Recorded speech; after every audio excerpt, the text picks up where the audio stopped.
Ecocity ini? Ya, PRK-nya sebetulnya mendetailkan saja dari perintah Perpres.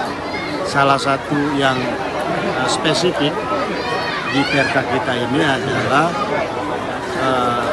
menerjemahkan perintah di dalam Perpres 78 bahwa gubernur atau kepala KPBPB itu bisa menetapkan kriteria warga terdampak kurang dari 10 tahun untuk masyarakat tempatan. Nah, itu yang kita detailkan, apa kriteria masyarakat tempatan, sehingga mereka meskipun mungkin memang dia orang tempatan, tapi karena tugas atau karena merantau, baru dia kembali belum cukup 10 tahun, itu tetap dianggap sebagai warga terdampak. Itu yang lebih yang spesifik seperti itu. Pak, bertanya Pak, kalau yang relokasi yang dulu di Galang itu bagaimana Pak? Apakah akan diteruskan? Itu tetap akan itu tetap kita akan persiapkan untuk menampung relokasi tahap kedua. Tahap berikutnya ya Pak? Ini kan tahap 1. Sebetulnya idealnya disatukan di sini, tetapi kami sudah bicara dengan Kementerian Kehutanan karena di sekitar Banun ini statusnya masih taman buru. Taman buru itu kalau di hutan itu kastanya tinggi sekali, sehingga proses pelepasannya menjadi area penggunaan lain itu panjang. Nah, kalau itu tidak kekejar, maka plan B-nya relokasi tahap kedua itu akan kita pertimbangkan kembali ke dapur 3 di Galang. Jadi sekarang itu di Galang kita tetap persiapkan dan tidak akan diperuntukkan untuk kepentingan yang lain. Karena waktu itu kita sudah siapkan 500 hektar di sana, akses jalan sudah kita buka, tetapi kemudian mempertimbangkan aspirasi warga yang minta ke Banun, nah maka kita tahap 1 ini di Banun. Kalau Banun ini berapa hektar? Kalau misalnya 500 kalau di sini? Di Banun ini lokasi yang tersedia 150 hektar kurang lebih. Tapi untuk tahap 1, untuk menampung 1.000 rumah, itu hanya 900 sampai 100 hektar saja. Itu sudah cukup untuk 100 rumah, 1.000 rumah, dan seluruh pasun-pasus termasuk lapangan bola, sekolah, kantor pemerintah, termasuk pelabuhan perikanan. Itu 1.100 hektar sudah cukup. Mohon maaf, kan dulu yang di Galang itu kan sempat ada kayak pembukaan lahan gitu. Iya. Nah, sekarang apakah proses itu berhenti, dialihkan ke sini, semua fokus ke sini atau seperti apa Pak di sana? Untuk sementara berhenti karena kesepakatan kita dengan MEG dan juga hasil rapat koordinasi dengan Kementerian KL di Jakarta, terutama Dewan Pengawas kita di Kementerian Menko Ekonomi, itu diarahkan 2024 fokus di 2 kawasan. Kawasan industri Sembulang dan kawasan Menara Rempang itu di Blongkeng. Itu luasnya 2.370 hektar. Kemudian di dalam area 2.370 hektar itu ada secara ofisial di data Dukcapil ada 961 kakak. Tapi kita tentu akan verifikasi lapangan. Kami sudah melakukan verifikasi melalui kelurahan, melalui RT. Itu kita sudah teridentifikasi kurang lebih 860. Nah, tapi kita terus berjalan. Masih proses verifikasi. Pak, ada beberapa kawan yang pengamat atau mengindikasikan ada malpraktek atau indikasi korupsi ketika Perpres itu kan kewenangannya baru diserahkan ke kita setelah Perpres keluar Pak. Kalau sebelum Perpres itu keluar, kita pakai kewenangan apa Pak? Itu ada indikasi dasar hukum kita melakukan relokasi, melakukan kemarin melakukan. Ada PRK yang ada satu.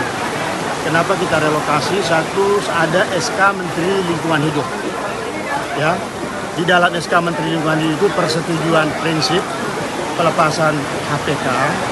Itu di salah satu pasal disebutkan BP Batam bertanggung jawab menyelesaikan hak-hak pihak ketiga.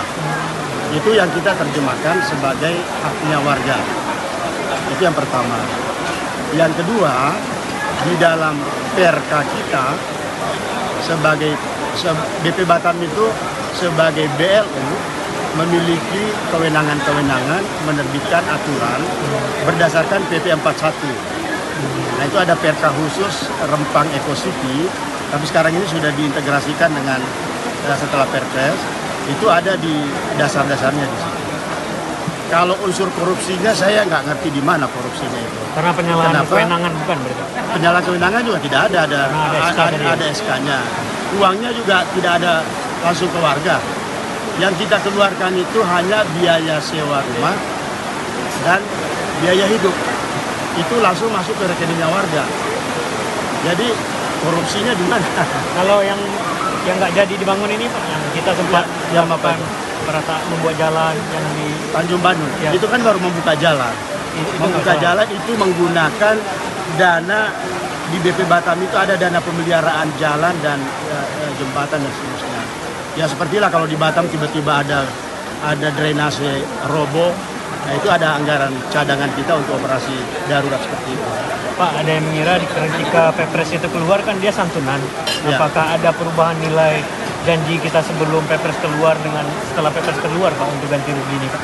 Insya Allah tetap sama. Bahkan misalnya rumah, janji kita di rumah itu nilainya 120 juta.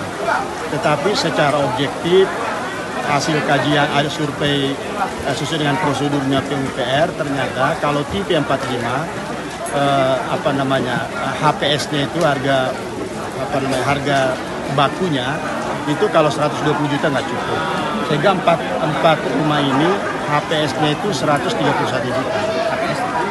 Harga perkiraan sendiri. Artinya Itu berdasarkan survei harga barang, menginterview beberapa beberapa praktek pembangunan rumah swasta maupun pemerintah. Pak, kemudian tadi kan terpotong itu Pak, Nah. ada beberapa indikasi warga yang bisa menerima santunan itu. Yang Ya. pertama mereka sudah 10 tahun di sini, kemudian indikasi lain apa Pak? Aturan lain Pak di bawah Perpres? Kalau di Perpres itu jelas dikatakan kriteria warga terdampak itu harus menguasai tanah dan terus-menerus selama 10 tahun dengan terbuka dan itikat baik. Gitu. Lalu diberikan lex spesialis bahwa gubernur atau kepala BP Batam kalau di wilayah KP BPB itu bisa menetapkan kriteria kurang dari 10 tahun. Tetapi kriteria itu tidak serta-merta dilakukan oleh BP Batam. Di Perpres itu dikatakan harus berdasarkan rapat koordinasi di kantor Kemenko Ekonomi. Nah, kami sudah menyurat ke kantor Menko Ekonomi dan sudah dirapatkan seluruh kementerian, baik itu PUPR, ATR BPN, Sekap, Seknek, itu semua hadir dan menyetujui bahwa silakan BP Batam menentukan kriteria lebih spesifik yang kurang dari 10 tahun.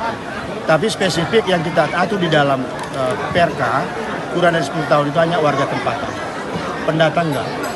Itu. Artinya dalam hitungan kita udah ada ini berapa kakak atau berapa total yang Kalau masuk kalau indikasi? tempatan kan sudah jelas ya, pasti dari etnisnya yang Melayu lah kira-kira. Kalau pendatang kan jelas tuh. Dia pada umumnya pendatang itu berada di kebun, di pesisir rata-rata tempatan. Tapi jumlah kakaknya belum ada Pak untuk tahap Itu pertama tadi ini. untuk itu 500 untuk memisahkan mana tempatan itu belum. Tapi secara global sudah tadi 961. 961 itu perkiraan kita sih masih dominan tempatan. Bahkan sebetulnya case yang kurang 10 tahun tempatan itu nggak banyak. Bahkan rata-rata warga tempatan itu Melayu itu malah sampai 20 tahun atau lebih. Lebih ya Pak? Iya. Pak, ini terakhir Pak, gimana tanggapannya tentang warga yang tadi mempertahankan tanah wilayah mereka Pak? Mereka sudah ratusan tahun di situ, apakah dan Perpres tidak mengakomodir permintaan itu Pak? Kita melihat tanah wilayah, tanah masyarakat Melayu tempatan ini seperti Ya, apa?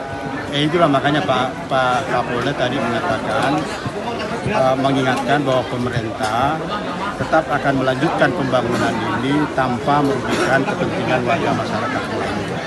Tentu yang pertama kita akan persuasif kepada teman-teman yang mempertahankan itu. Yang kedua, kita betul-betul bisa membuat delineasi. Sebab kalau menggunakan tanah ulayat, itu sebetulnya terminologi tidak di Melayu itu.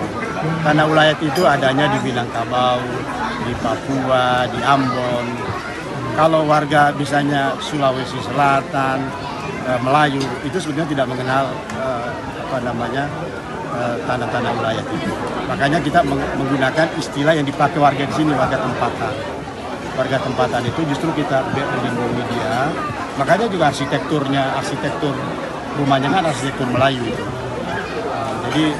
Jadi intinya program ini komitmen pemerintah yang sudah dibuktikan dengan di perencanaan resmi, alokasi anggaran sudah ada, PUPR sudah lelang untuk pematangan lahan. Mereka kerja maksimum 6 bulan untuk Tanjung Bandung ini. BP Batam sudah mengalokasikan 1.000 rumah. Insya Allah sebelum September semuanya 1.000 rumah itu sudah terbangun. Pak, Ukurannya berapa Pak? Satu rumah Pak? 45. 45 ya? Iya. Pak, apakah ini rumahnya udah lengkap dengan instalasi listrik? Pertanyaan ke ATR BPN itu bukan kewenangan BP Batam. Pak, terkait dengan pertanyaan tadi, BP Batam sendiri menentukan kriteria kalau warga di sini adalah pemilik lahan, apa dasarnya? Karena warga kan kesulitan juga mengurusi itu. Ya sebetulnya yang seperti Perpres kan sebetulnya menganggap karena ini namanya penanganan dampak sosial, itu asumsi Perpres itu sebetulnya tidak ada hak atas tanah di sini. Dan memang kenyataannya belum ada hak atas tanah. Di Perka sendiri penekanannya apa? Di PRK sendiri yang pertama kita tetapkan 10 tahun. Kalau dia sudah 10 tahun terus menerus di situ, nanti akan diperkuat dengan keterangan lurah dan camat, maka itu berarti dianggap warga terdampak. Nah tinggal berapa luas tanahnya. Luas tanah pun sebetulnya kalau skema Perpres itu cara menghitungnya adalah kita akan menghitung berapa luas tanahnya, tetapi bukan digantung di per meter, tetapi di biaya pembukaan lahan saja. Biaya pembukaan lahan misalnya 1 hektar, let's say 100 juta, maka ya kita akan verifikasi kalau Kebun Durian misalnya 100 juta, maka itu harus pakai. Itu akan dibuat kajiannya oleh konsultan penilai jasa publik. Perka baru ini perka nomor berapa sih? Nomor 20 tahun 2023. Terbit apa nih? Ya setelah Perpres lah, lupa tanggalnya. Atau berakhir tahun? Ya. Terakhir kan sosialisasi di hari